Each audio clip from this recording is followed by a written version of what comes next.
Hi guys and welcome to Dee's Media World. Today I'll be doing an album review. I'll be doing Tamia's album, her newest album called Love Life. And I'll show you the album first. This is the front. Um, and then this is the back. It's cute. And the CD looks like this. I buy albums still. There are very few artists though that I will buy an album from these days. I know we can buy everything we want online, but for me, I still enjoy buying an album and actually having a physical copy. Here's the inside. She looks really pretty. Looks nice in these pictures. And I'm going to talk about the album. So, this last photo.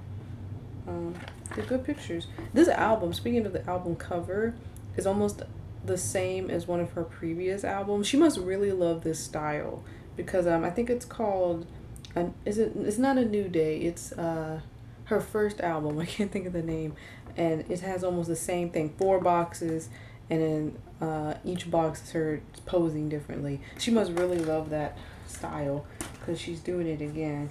And I noticed that there's a 20 here, so she must have been singing for about 20 years or so. What is this? This is 2015, so she probably started around that time. Tamia has been famous.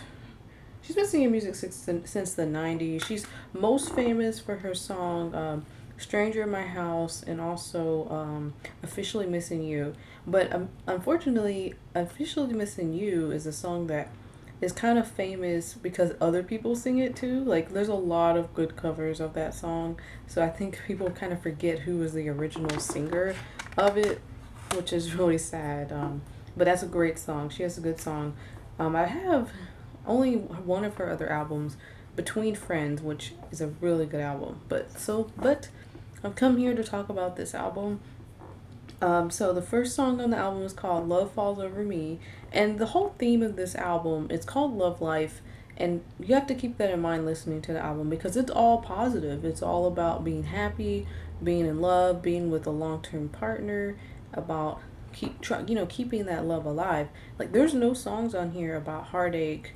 There's no songs about breakups or I mean, there's one song that is about like, yeah, we made it, but even that song, is only saying like, man, we made it past the storm, we're still together. So like, I'll put this way, this album is probably the worst gift to give to someone who just got divorced or who's got out a really bad breakup or doesn't care about love because this truly is a love life album.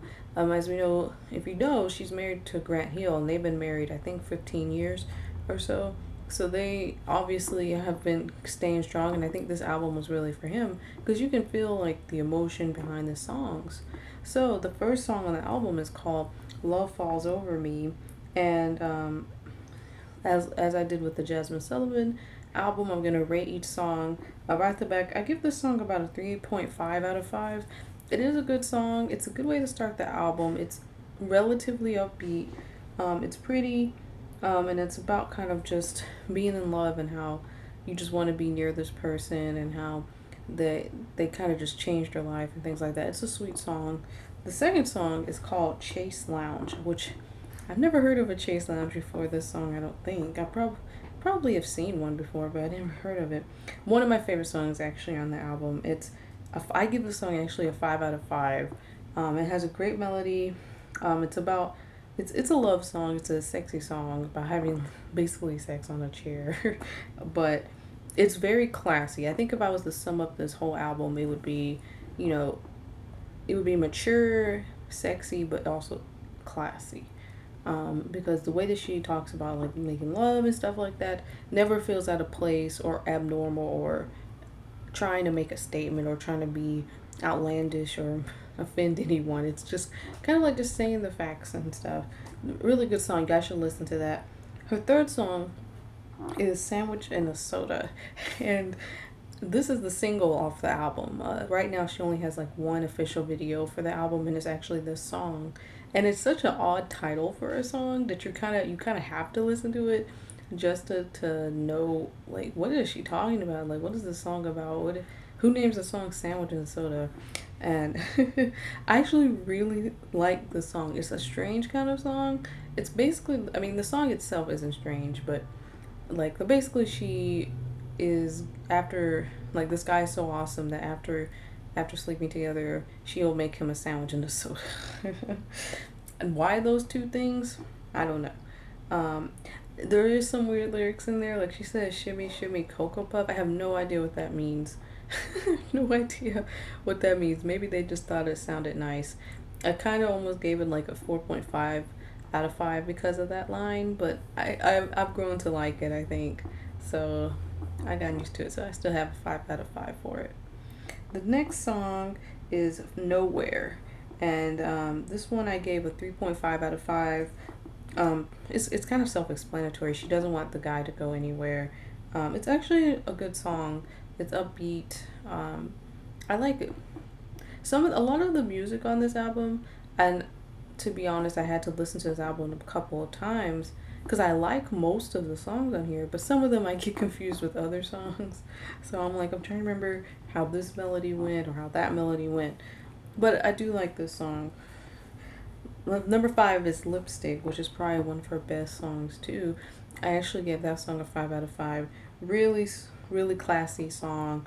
Really just a really good song. Sensual, perfect for the mood and all that stuff. Great song. This whole album. This album, I would sum it up. This is a good album to listen to at dinner. Like if you and your spouse just got home from work, you cooking dinner, you can put this album in, talk. I mean, you'll listen to the words and stuff, but just enjoying someone's company. It's a good kind of album. There's no songs on here that you'll be jamming to, like jamming, like dancing to, like. But that's actually a good thing. To me, it's never really been known for making music that you're supposed to get up and dance to. She makes good music. Um, Number 6 is Special. This song actually always got stuck in my head. It's a beautiful song. It's happy. It's positive. One of my favorite choruses is in the song. I give it a 4 out of 5 though, just cause I still like. I don't love it. I just really like it. Number 7 is Like You Do, which is one of the more memorable, I think, melodies of the song. I think it's cute. I gave it a 3.5 out of 5. A lot of this, only one song on here is below a 3, I think, on this list. 8. This is a great song. Stuck With Me.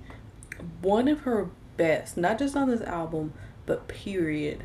Like, Stuck With Me is a beautiful song.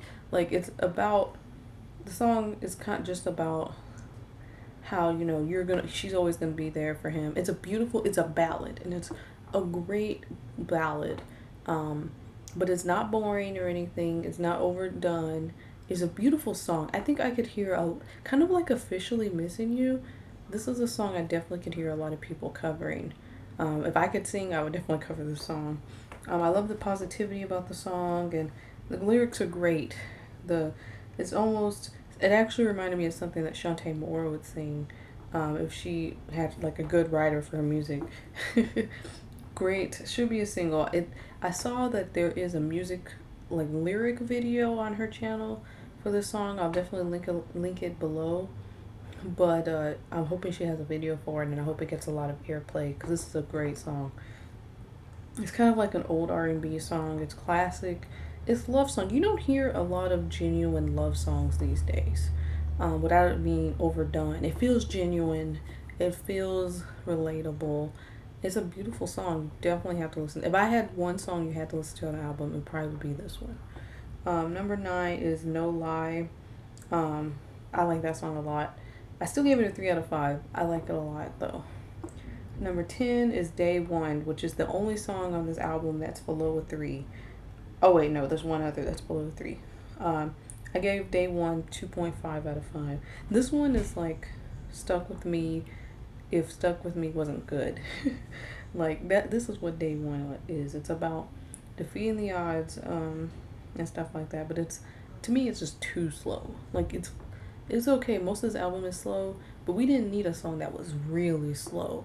I just don't care for it. Like, I usually can't wait till it's over. It's like, it's an alright song. It's nothing special to me. They could have taken it off the album for all I cared. Number 11 is Black Butterfly. I really like the song. This is the one of this and the last song on the album. There's only 2 songs on this whole album that are not about love or being in love or anything like that. Rise is about, Black Butterfly, Rise is the other song. Black Butterfly is about spreading knowledge and uniting with people and taking the information you learned from your ancestors and sort of bringing it to your like children and stuff like that. And I really like that message. I gave it a 4 out of 5 actually. It's a really good song. It's actually Black Butterfly is the original ending to the album because I got the Target version. If you know anything about like Target and albums, that if you buy the Target version of an album, there usually is like 2 or 3 extra songs on there, whereas Walmart or anywhere else will only have like the original album. For some reason, Target has like some special deal with artists where you can get the extra songs on the album. So of course I had to get it to get the real album experience. But it's a really good ending to the original album. There's 2 extra songs on the album called number 12 is You Give Me Something. The song is actually very upbeat. It reminds me of the 60s. It's actually the most upbeat song on the album, actually. And it's too bad. It's too bad that she didn't put it on the original album, because it could have gone in the place of Day One, in my opinion, or something. Or it's actually really upbeat. I don't know why she didn't put it on the album. I think it's a really good song. I gave it a 3 out of 5. And the last song on the album is Rise, and I gave that one a 2 out of 5. It's not a bad song either. Like Day One, it's not a bad song. It's just not for me. It's too slow. Excuse me, guys. It's just about building confidence, and this is also a song that's not about being in love and stuff, but which is good. It's okay. It's just an okay song. So overall, I think this is actually a really great album. Only 2 of the songs on here I just didn't like, which is Day One and Rise. And let's see, I have 4 songs that I gave a 5 out of 5, and I have 2 I gave a 4 out of 5, and most of the others are 3 out of 5s, which basically kind of averages out to a better than average album. If you're a Tamia fan, I would definitely recommend this album, Love Life. If you're in love, if you are newlywed, this would be a great album to listen to. If you've been in a long-term relationship and you're looking for some of that old school R&B kind of thing, but not old school, but like, classy music. That's really what this album is. She's not using vulgar terms. Anyone can listen to this. Like if you have something against profanity or anything. I don't think she curses once in this entire album. I don't remember hearing her curse at all. Then this is definitely the album for you. I would definitely recommend this album. It's good. I really like it. If you're a Tamia fan, if you're in love, if you just like good music, check this album out. If you want something different from all the vulgar music, this is definitely good. I definitely would recommend it. I'm not sure if I would necessarily recommend getting the Target version where you have to pay like the extra $2 for the extra 2 songs. That's up to you. But it all comes into this original album. So my favorite songs, to say it again, I love Chaise Lounge. I gave a 5 out of 5. Sandwich and Soda, I gave a 5 out of 5. We have linked that video below. Lipstick, I gave a 5 out of 5. Stuck With Me, 5. I would give that a 6 out of 5 if I could, but I'll give it a 5 out of 5. And Black Butterfly, I gave a 4 out of 5. So those are my favorite songs. And then basically all the other songs on the album are pretty good too. They were actually all really good melodies and they sound nice. Those are just the ones I just mentioned are the ones that stand out the most to me and what made this a great album instead of just an okay album. So I've rambled on long enough. Check out the album. We have Spotify, we have Apple Music. You can listen to the music before you buy it if you want to, but as long as you're listening to it, that's what matters. So I'll see you guys later.